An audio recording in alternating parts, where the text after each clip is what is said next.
안녕하세요. 부동산 유튜버 봄내음입니다. 이번 시간에는 마포구 상암 월드컵파크 10단지 분석 영상을 시작하도록 하겠습니다. 목차입니다.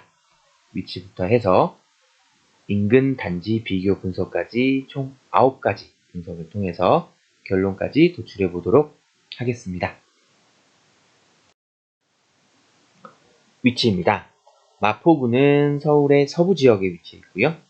왼쪽으로는 경기도 고양시와 인접해 있으며 위쪽으로는 서대문구, 은평구와 인접해 있고 오른쪽으로는 서울시 중구 그리고 용산구와 인접해 있고요. 아래쪽으로는 강서구 그리고 영등포구와 인접해 있는 곳이라고 보실 수가 있겠습니다. 네, 상암동은 마포구에서도 맨 위쪽에 위치해 있는 모습이고요. 서울 월드컵 경기장, 그리고 디지털 미디어 단지들이 있는 곳으로 유명한 곳입니다. 왼쪽으로는 이제 경기도 고양시와 인접해 있고요. 위쪽으로는 경기도 고양시 그리고 은평구와 인접해 있고 오른쪽으로는 이제 성산동과 인접해 있고 아래쪽으로는 이제 강서구와 영등포구와 인접해 있는 곳이라고 보실 수가 있겠습니다. 상암동의 이제 교통 환경에 대해서 제가 잠시 설명을 드리자면, 상암동은 올림픽대로와 연결이 되어 있어요. 올림픽대로와 연결이 되어 있어가지고, 강남권으로도 빠질 때 활용이 될 수 있고, 그리고 이제 제2자유로, 외곽순환도로, 그리고 내부순환도로, 그리고 인천공항 리무진 버스 이용해도 좋은 사통발달의 교통망이 확충된 곳이다. 그렇게 볼 수가 있고요. 그리고 이제 경기도 부천시 대장에서 출발해가지고 덕은동을 통해서 이제 4단지, 상암동 이제 월드컵파크 4단지 앞에 정차해서 성산동을 들러가지고 이제 홍대로 빠지는 부천 대장 홍대선 연내 중에 착공 예정이라는 점도 참고하시면 좋을 것 같습니다. 다음으로 3D 지도를 보시겠습니다. 이렇게 빨간색으로 표시한 곳이 월드컵파크 10단지고요. 왼쪽에 이제 11단지가 보이고요. 그리고 12단지가 있고, 그리고 아래쪽에 이제 9단지부터 7단지로 해서 이렇게 택지지구 형태로 굉장히 조성이 잘 되어 있어요. 그 평지로 구성이 되어 있고요. 그리고 이제 오른쪽에 보면 이제 미디어 디지털 단지들이 이렇게 밀집되어 있고요. 그리고 여기 보시면 이 먹거리촌 이렇게 맛집들이 넓고 다양하게 좀 분포되어 있는 모습까지 확인하실 수가 있고요. 그리고 이제 수색교 건너편 쪽 위쪽 편은 은평구 여기 수색뉴타운, 증산뉴타운이 있다는 것까지도 좀 확인해 보실 수가 있겠습니다. 다음으로 세부 지도를 보시겠습니다. 보시면 상암 월드컵파크 10단지, 그리고 아까 말씀드렸듯이 11단지, 12단지, 그리고 9단지, 7단지, 그리고 10단지가 하늘초등학교를 품고 있는 모습까지 확인할 수가 있고요. 그리고 여기 디지털 미디어 단지들을 이렇게 있고요. 그리고 수색역, 그리고 디지털 미디어 시티역까지 확인하실 수가 있겠습니다. 다음으로 단지 전경입니다. 네, 이게 정문의 단지 전경의 모습이고요. 그리고 정문의 모습, 공동 현관문의 모습까지 참고하시면 되겠습니다. 단지 놀이터, 그리고 분리수거장, 그리고 단지 내부의 사진 한번 참고해 보시고요. 그리고 꽃이 이렇게 피어 있는 모습이고요. 지하 주차장의 모습까지 확인하실 수가 있겠습니다. 단지 주변 분위기를 한번 살펴보겠습니다. 첫 번째 사진은 이제 11단지하고 10단지하고 이렇게 서로 11단지, 10단지가 맞닿아 있는 부분의 모습이고요. 두 번째 사진은 단지 오른편 쪽 가양대로의 모습이고요. 세 번째 사진은 이제 단지 아래쪽에 월드컵 북로가 있거든요. 그 월드컵 북로의 모습이고요. 마지막은 이제 하늘초등학교죠. 하늘초등학교 인근의 모습까지 이렇게 참고하시면 좋을 것 같습니다. 다음으로 주변 학원 및 상권 및 학원가입니다. 먼저 이제 상권 형성이 어디로 이렇게 돼 있나 한번 보면은 디지털 미디어시티 아까 제가 말씀드렸죠? 그쪽 옆쪽 편으로 해서 이렇게 먹거리촌, 맛집촌 이렇게 형성이 되어 있고요. 여기 보시면 오른쪽처럼 이렇게 골목길 곳곳에 이렇게 식당가가 이렇게 펼쳐져 있는 것을 확인할 수가 있고요. 학원가 같은 경우는 인근에는 좀 없지만 이렇게 보시면 이렇게 근생들이 이렇게 모여 있거든요. 이 근생들 안에 이렇게 학원가들이 이제 몇 개씩 이렇게 배치되어 있다. 이런 식으로 되어 있다는 것까지 참고하시면 될 것 같습니다. 다음으로 재미로 알아보는 선호하는 동은 어디일까입니다. 이렇게 지도에서 보시면 사실은 왼쪽에는 거의 없고요. 위쪽에도 거의 없고 아래쪽에도 별로 없어요. 결국에는 오른쪽으로 향해야만이 모든 인프라들을 다 누릴 수 있다. 이렇게 보시면 되고요. 수색역까지의 거리가 사실은 걸어서 이동하기는 멉니다. 그리고 뭐 거의 버스로 탔을 때 한 두세 정거장 정도 이동을 해야 되는 거리고요. 지하철과의 거리가 사실은 이제 선호하는 동에는 큰 영향을 미치지 않고 아무래도 이제 초등학교 단지하고 여기 하늘초등학교가 있죠. 하늘초등학교가 붙어 있는 곳. 근데 뭐 그렇다고 해서 여기 오른쪽이 뭐냐 그런 건 아니거든요. 그래서 그나마 이제 그 선호한 동을 굳이 따지자고 하면은 이 초품화 대상하고 좀 가까운 곳이라고 좀 보시면 될 것 같고 특히 이제 1011동 있죠? 1011동은 이제 남향으로 돼 있어가지고 더욱 선호하는 동이라고 그렇게 보시면 될 것 같습니다. 다음으로 평면도 보시겠습니다. 24평 A타입과 34평 A타입 형태는 거의 똑같아요. 네, 보시면 두 개의 형태는 거의 똑같고 차이점은 이제 발코니가 여기 앞쪽에 이렇게 넓게 빠져 있다는 점. 예, 이렇게 연결이 되어 있죠. 이 발코니가 오히려 34평이 연결이 되어 있고 24평은 거실만 이렇게 앞으로 좀 나와 있다는 점, 단절이 되어 있다는 점, 그 점만 좀 차이점이라고 보시면 될 것 같고요. 그리고 B타입은 이렇게 세로로 긴 형태. 아까 여기는 가로로 긴 형태인데 B타입은 세로로 긴 형태고 투베이 형태다. 이렇게 좀 참고하시면 좋을 것 같습니다. 다음으로 실내 사진입니다. 34평형의 모습이고요. 색깔이 좀 몰딩 색깔이 어두워요, 확실히. 몰딩 색깔이 어두운 걸 볼 수가 있고요. 이렇게 이제 이런 형태다, 이런 구조다, 그리고 이런 자재를 썼다. 화장실은 이런 구조다. 이런 바닥 타일은 색깔은 이렇다. 이렇게 좀 전체적으로 좀 약간 어두운 계열이죠. 어두운 계열이라는 부분까지 좀 참고하시면 좋을 것 같습니다. 다음으로 기본 정보입니다. 기본 정보 보시면 상암 월드컵파크 10단지는 상암동에 위치했고요. 2010년식 861세대고요. 용적률은 177%고 중앙건설입니다. 그리고 최고층은 15층까지 있고요. 계단식으로 되어 있고 난방 방식은 지역 난방 방식이고요. 그리고 평지로 되어 있고 1.13대 주차대수, 주차장과 지하주차장과 세대는 연결되어 있고요. 그 다음에 이제 인접 초, 중, 고등학교입니다. 학군지 판별하는 기준은 아래 참고하시면 좋을 것 같고요.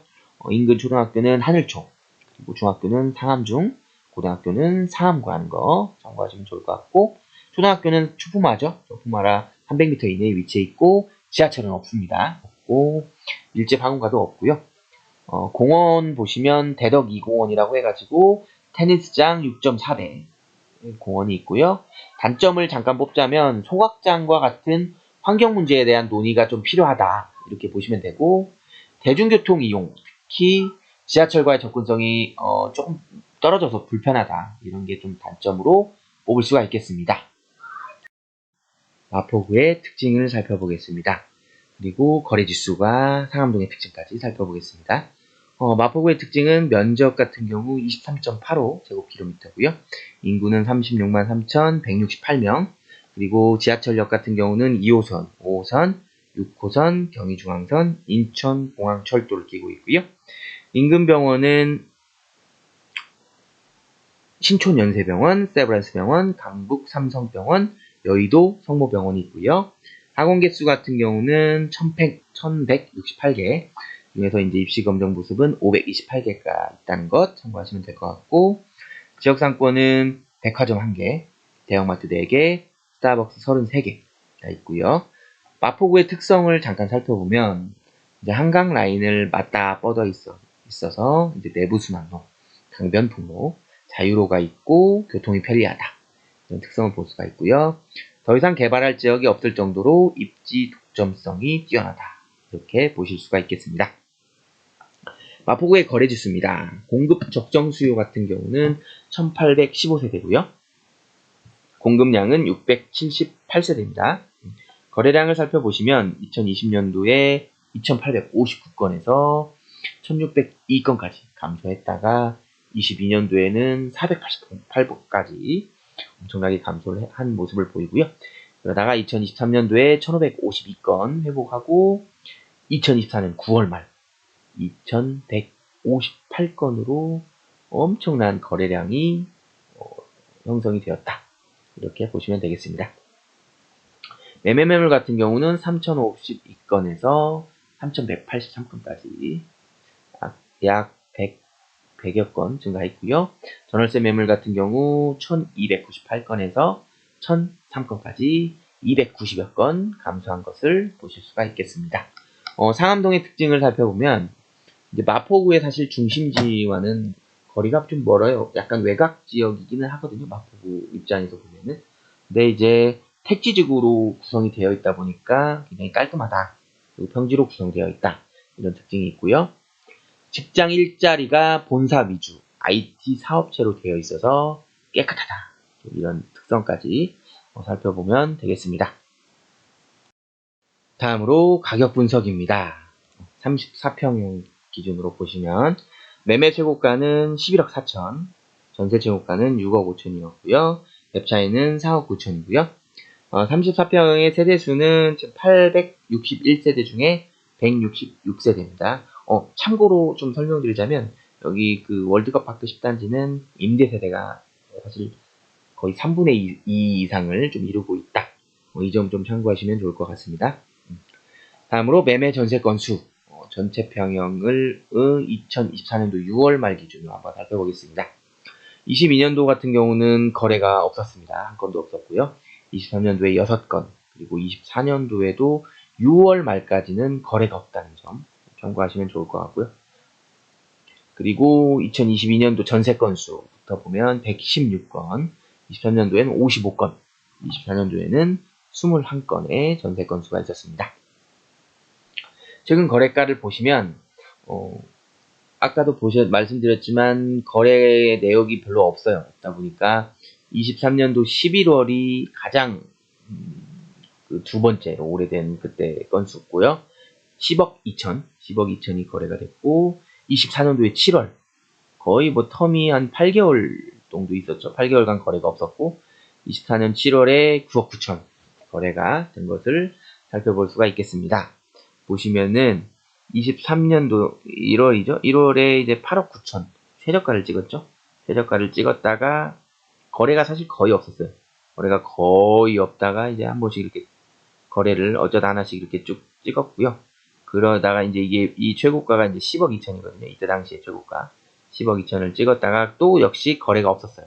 거래가 없다가 7월에 9억 9천을 찍고 이제 거래가 없는 상태를 유지하고 있다고 보시면 되고요.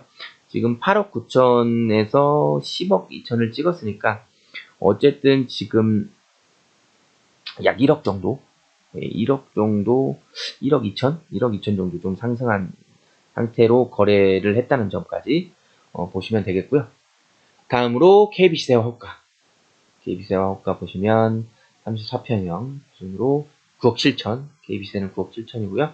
최고 호가는 11억 5천, 최저 호가는 9억 9천이라는 거 보시면 되고, 매물 개수는 13개 있다는 점까지 참고해 주시면 좋을 것 같고, 매물 개수가 거래되는 거래 건수에 비해서 조금 이렇게 사실은 13개면은 많은 건 아닌데 그래도 거래가 워낙 좀 안 되고 있다. 그렇게 좀 보시면 될 것 같습니다. 네, 다음으로 교통환경입니다. 아파트와 업무지구까지 걸리는 시간 한번 살펴보겠습니다. 강남까지는 지금 1시간 5분이 걸려요.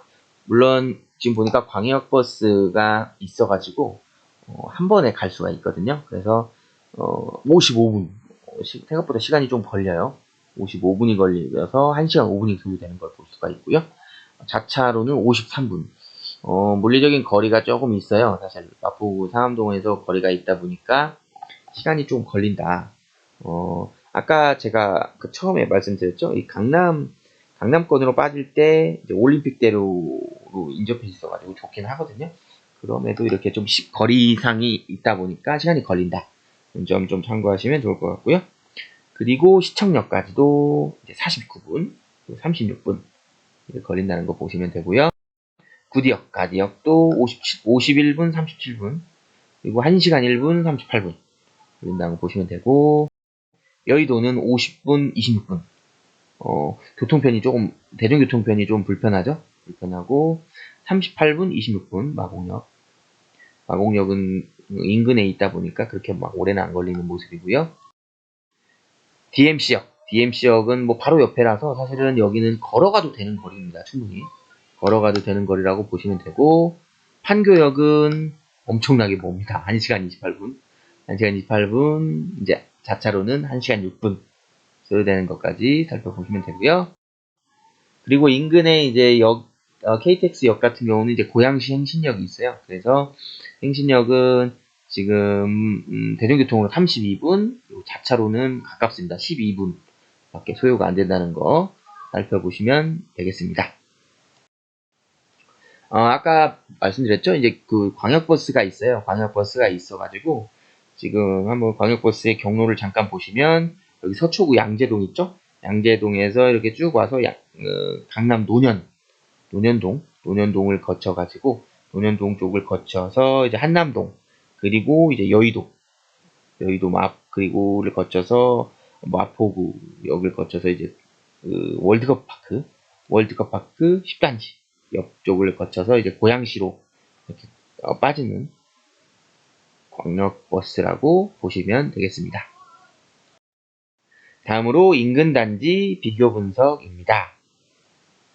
보시면은 확실히 느껴지는 게 뭐냐면 이제 디지털 미디어 시티하고 이제 이 미디어 단지 있죠? 이쪽과 가까우면 가까울수록 평당가가 높아진다는 걸 확연히 느낄 수가 있어요. 그러다 보니까 이제 2단지와 3단지가 평당가가 제일 높죠? 2단지와 3단지가 제일 높고, 그 다음에 이제 4단지, 뭐 7단지, 9단지, 10단지, 11단지 등. 여기 밑에가 제일 높다는 거. 이렇게 밑에서부터 1, 2, 3, 4, 5, 6, 7 이렇게 좀 보시면 될 것 같고, 11, 19는 사실 이쪽 라인이거든요. 그래서 같은 라인이다 보니까 평당가가 똑같고, 그리고 또 7, 그 다음에 7, 그 다음에 이제 이쪽으로 오면 올수록 이제 4, 2, 3. 4, 2, 3은 확실히 이쪽하고 가깝죠. DMC역과. 그러다 보니까 이쪽이 가장 평당가가 높다. 이렇게 참고하셔 보시면 되겠습니다. 네, 드디어 결론을 도출할 시간입니다. 우리가 아파트에 투자하거나 그다음에 이제 갈아타기를 하거나 내 집 마련을 할 때 반드시 고려해야 할 세 가지 사항, 황금성, 수익성, 리스크 관리를 사전에 검토해 보시고 투자해 나가시기를 바라겠습니다. 제가 서울의 500세대 이상 아파트 564개소의 입지 점수의 평균을 도출해 봤을 때 83점이 나왔었습니다. 과연 상암 월드컵파크 10단지 아파트의 입지 점수는 몇 점일까요? 네, 75점을 취득했습니다. 마포구 같은 경우는 중상급지에 속하는 곳이거든요. 그 중에서 아무래도 상암동은 마포구에서 제일 낮은 축에 속하는 동이거든요. 그리고 아무래도 이제 역세권이 아니라는 점, 학군지가 아니라는 점에서 마이너스 요소가 된 것 같습니다. 그래도 이 마포구 상암 월드컵 파크 일대는 택지지구로 구성이 되어 있거든요. 그래서 굉장히 균질성이 높고 평지로 되어 있어가지고 이동하기에도 굉장히 편리하다. 다만 지하철역과의 거리가 멀다. 뭐 그런 점이 좀 아쉬운 점이다. 이렇게 보시면 될 것 같습니다. 네, 지금까지 월드컵 파크 10단지 분석 영상을 시청해 주셔서 감사합니다. 다음 이 시간에 뵐게요. 그때까지 안녕. 지금까지 부동산 유튜버 봄내음이었습니다.